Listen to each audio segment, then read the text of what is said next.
எவ்வளவு அரசியல்வாதி வந்து இன்னமும் உங்களுக்கு எவ்வளோ செஞ்சுருக்காங்க? எல்லா மக்களும் வந்து சொல்லுங்க பார்ப்போம். கலைஞர் வீடு, ஜெயலலிதா வீடு, அப்புறம் இப்போ விஜய் வந்தாச்சு விஜய் வீடு அப்படிம்பீங்க. அப்போல்லாம் ஒரு வீடே வந்து கிடையாது. அத முதல்ல புரிஞ்சுங்க. இது முதல்ல யாருடைய இடமா இருந்தது?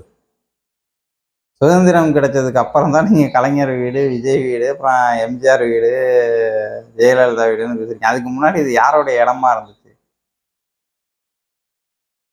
சிந்திச்சு பார்த்தீங்கன்னா உண்மை என்னங்கிறது புரியும். அத புரிஞ்சுக்கங்க. தமிழ் மக்கள் எப்போதும் சிந்திக்கணும். சிந்திச்சீங்கன்னா தான் உங்களுக்கு அந்த உண்மை என்னங்கிறது தெளிவா தெரியும்.